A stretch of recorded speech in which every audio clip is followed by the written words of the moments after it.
Speaking English with Anna. Hello, everyone. Welcome back to another episode of Speak English with Anna. I'm Mike, and as always, I'm here with our amazing teacher, Anna. How are you doing today, Anna? Hi, Mike, and hello to all our English learners out there. I am doing fantastic, thank you. I'm really excited about today's topic because it's something I know frustrates a lot of students. How about you, Mike? You look a little deep in thought. Yeah, you caught me.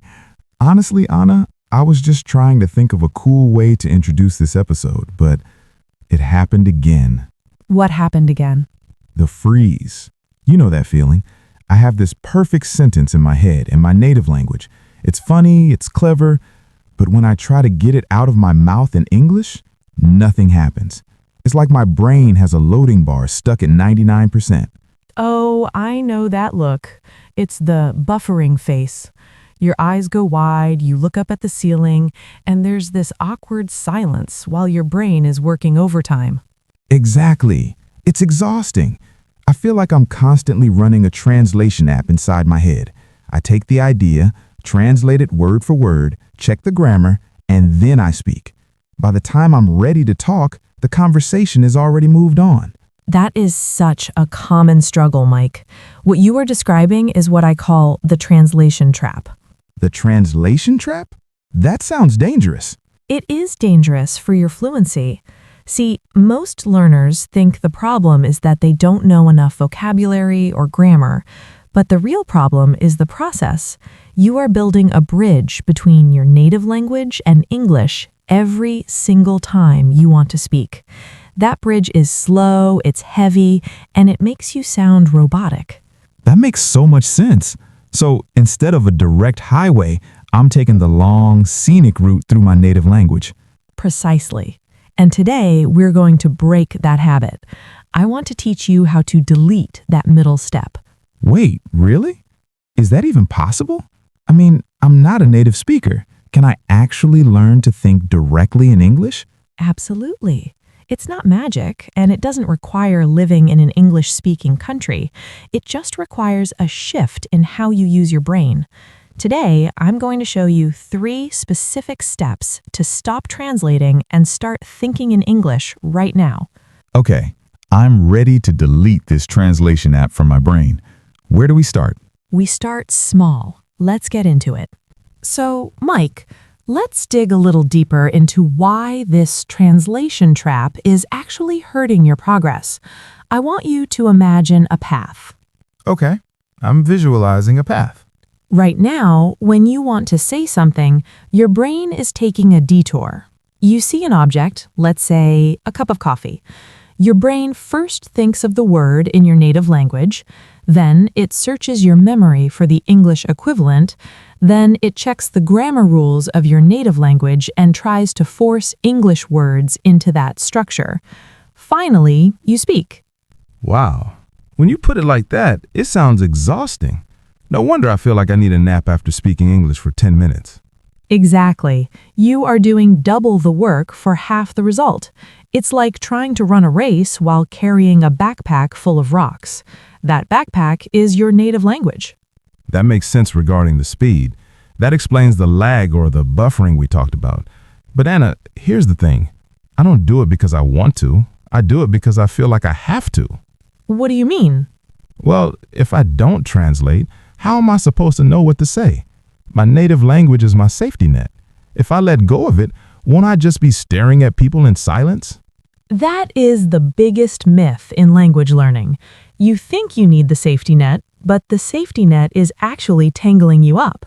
The problem isn't just speed, Mike, it's accuracy. Accuracy? You mean I'm making mistakes because I'm translating? 100%. Think about it. Languages are not math equations. You can't just swap one word for another. For example, in some languages, you say, I have 25 years to tell your age.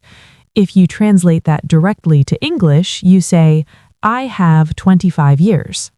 Ah, right. But in English, we say, I am 25. Exactly. If you translate from your native brain, you will always sound a little bit off or unnatural because you're using English words but playing by your native language's rules. Okay, I see the problem. I'm playing soccer with basketball rules.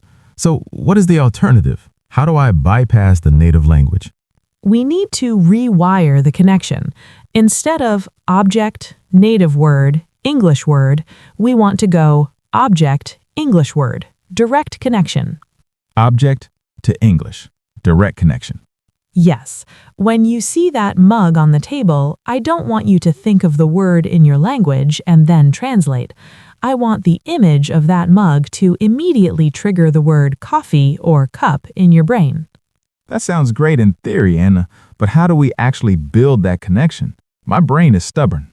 It's not stubborn, it's just habitual. We need to train it with a very specific exercise. Are you ready to try level 1? I'm ready. Let's do it. Okay, Mike, welcome to level 1. We call this the naming game. It is the foundation of thinking in English. The naming game. Sounds simple enough. Is it as easy as it sounds? It is very simple, but most people skip it because they think they are too advanced for it. They want to write poetry when they haven't learned to walk yet.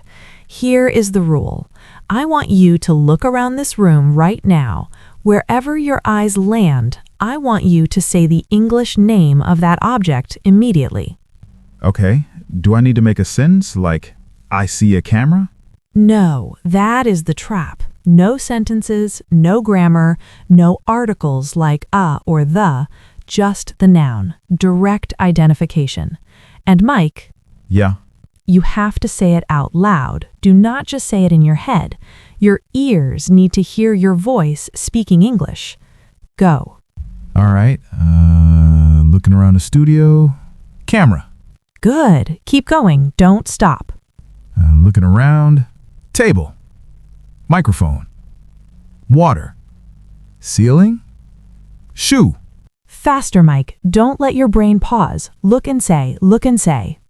Shirt. Watch. Nose. Laptop. Light. And stop. Great job. How did that feel? Honestly, it felt surprisingly good. I didn't have time to translate. I just looked at the light and said, light. Exactly. Because you were going for speed, you forced your brain to bypass your native language. You didn't have time to think, oh, that is called native word in my language, so in English it is, you just fired the signal directly. I see. But Anna, this is just single words. I can't have a conversation just shouting, table, chair, banana at people. No, please don't do that. You will scare people. But remember, we're building the foundation. If you can't look at an object and immediately think of the English word, you will definitely struggle to make a complex sentence about it later. That's fair. So is this something I should practice often? Yes, this is your morning coffee routine. When you wake up tomorrow, take 1 minute, just 60 seconds, sit on the edge of your bed and name everything you see in your bedroom. Pillow, blanket, window, mirror, socks. I can do that. It's low pressure. Extremely low pressure. And if you see something you don't know the word for, skip it. Don't stop to look it up on your phone. Just move to the next object. We want flow over perfection. Got it. Flow over perfection. Okay, I think I've mastered the baby steps. I'm ready for something a bit harder. What is level 2? Level 2 is where we start adding some movement. Are you ready to build some sentences? I was born ready. Let's do it. Awesome job with the nouns, Mike. Now we are graduating to level 2. We are going to take those isolated words and turn them into actual communication. Okay, this is where I usually get stuck. I start worrying about tenses, prepositions, and whether I sound smart enough. And that is exactly what we are going to avoid. Level 2 is called subject plus verb. We are only focusing on what is happening right now. Just right now, so no past tense, no what I did last summer? No. Past and future tenses trigger the translation part of your brain because you have to conjugate verbs. We want to keep it raw and immediate. I want you to describe exactly what you are doing using the simplest sentences possible. Use the structure I am verbing. I am verbing. That seems almost too easy. It's deceptive. It seems easy, but can you do it fast? Try it. Describe what you are doing right now. Okay, I am sitting. Good. What else? I am holding a pen. Excellent. Keep going. Don't overthink it. I am looking at Anna. I am breathing. I am scratching my head. Perfect. Did you notice what happened there? Yeah, I didn't have to pause. It felt like a stream of consciousness. Exactly. You weren't trying to create a masterpiece. You weren't trying to say, I am currently seated in a comfortable chair while contemplating the complexities of the English language. Yeah, that's usually what I try to do. I always try to sound sophisticated, and then I freeze because I don't know the word for contemplating. That is the trap. When you try to be a philosopher in a language you are still learning, you force your brain back to your native language to construct the complex thought. Then you get stuck translating it. So, dumb it down? Simplify it down. Speed over complexity. If you are walking down the street, say in your head, I am walking, I am seeing a bus, the bus is red, I am hearing a dog. It sounds a bit like a children's book. It does, and that is okay. Children don't translate, they just link the action to the word. By doing this SVO exercise, you're teaching your brain that English is a tool for describing reality, not just a subject you study in a textbook. I like that. Describing reality. So I can do this anywhere. Anywhere. Waiting in line, cooking dinner, brushing your teeth. I am brushing my teeth. The water is cold. It keeps your brain in English mode. Okay, I can do this. I am feeling confident. See, I did it again. You got it. But now things are going to get a little more interesting.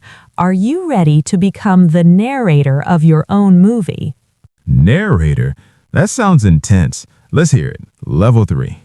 All right, Mike. We have done nouns and we have done simple sentences. Now we are entering level 3, the narrator. The narrator? Like in a documentary? Exactly like a documentary, but you are the star. This technique is called self-talk narration. Instead of just saying one sentence and stopping, I want you to connect them into a story as you move through your day. Okay, but Anna, if I walk around the grocery store talking to myself, people are going to think I'm crazy. You don't have to do it out loud in public. You can do this one in your head or quietly under your breath. The goal is to narrate your life as it is happening. Can you give me an example? Let's say I'm making breakfast. Perfect. Instead of just thinking, hungry, you would say to yourself, okay, I am walking to the kitchen. I am opening the fridge. I am taking out the eggs. Now I am looking for the pan. Where is the pan? Ah, here it is. Wow, it really keeps the English flowing. It's like a constant stream.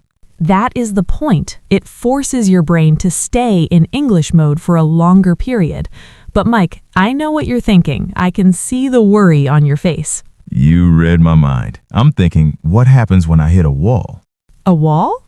Yeah, let's say I'm narrating my breakfast and I want to boil water, but I suddenly forget the word for a kettle. Ah, the missing vocabulary. Right. Usually that's when I stop, pull up my phone, open Google Translate, and kill the momentum.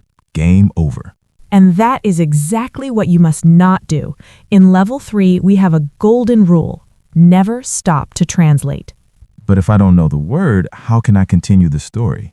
You use a technique called circumlocution. It's a fancy word that means describe the thing you don't know.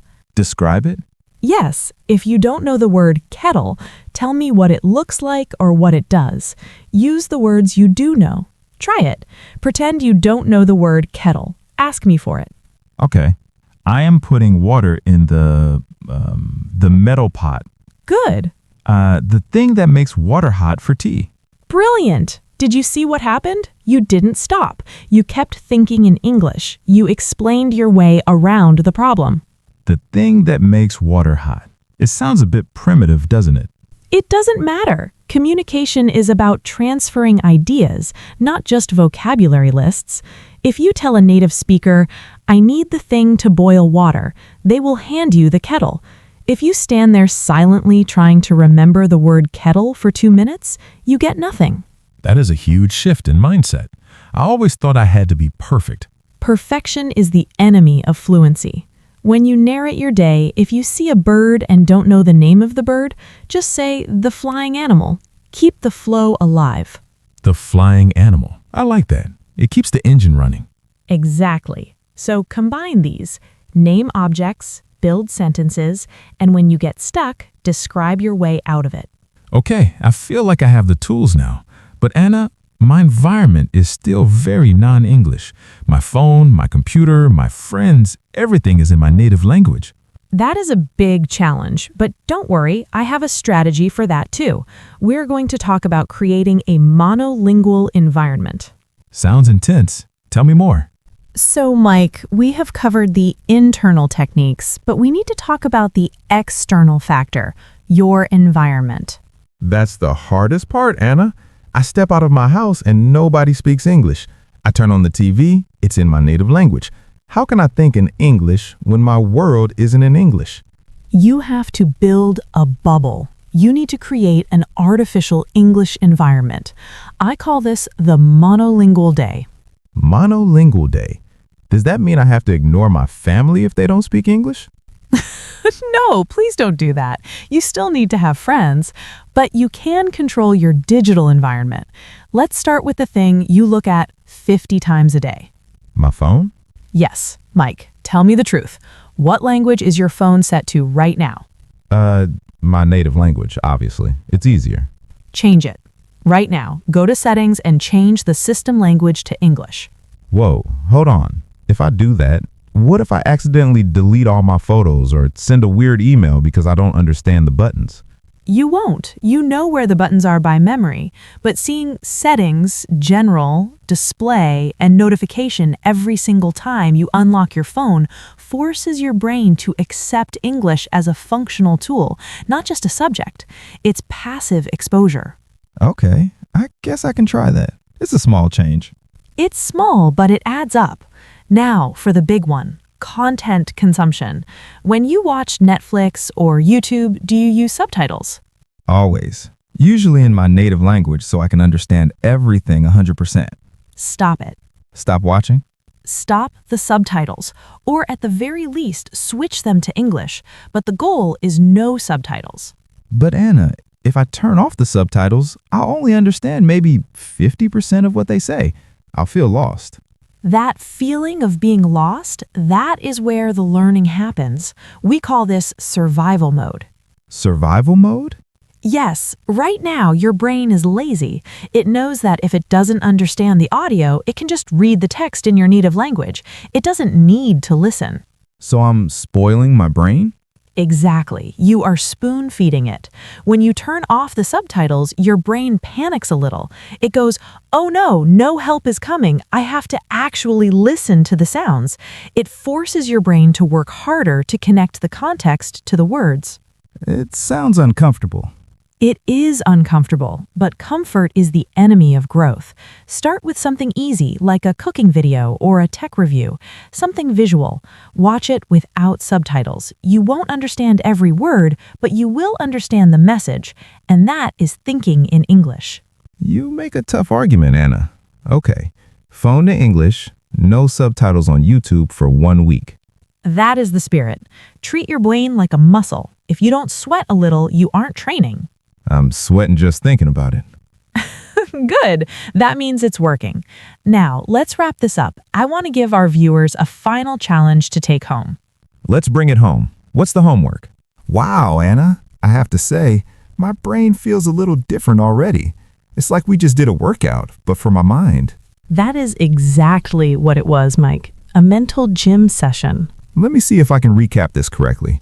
To stop translating, I need to, number 1, play the naming game with objects around me. Correct. Direct connection. Image to English word. No native language allowed.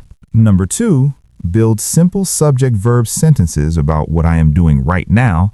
I am sitting, I am talking. Yes. Keep it simple. Keep it fast. And number 3, be the narrator of my life. Tell the story of my day as it happens. And if I get stuck on a word, I describe it. I don't stop. You got it perfectly. And don't forget the bonus step. Change your phone language and turn off those subtitles. Right, the survival mode. I'm going to do that as soon as we finish recording. I am holding you to that, Mike. Listen, I know this sounds like a lot of work, but you don't have to do it for hours. Just 5 minutes a day. Consistency is the secret sauce.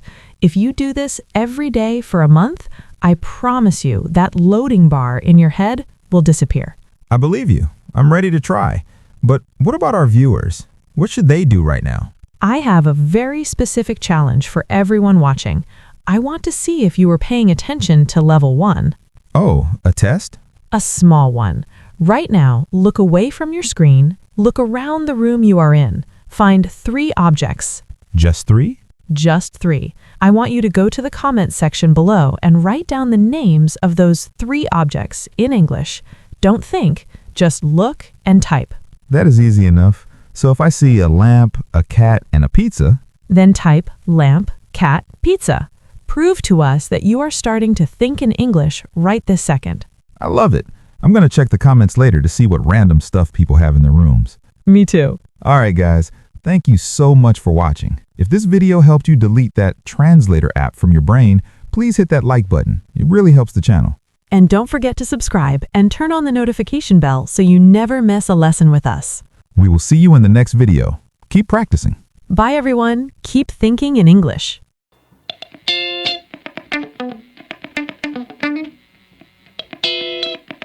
Thank you.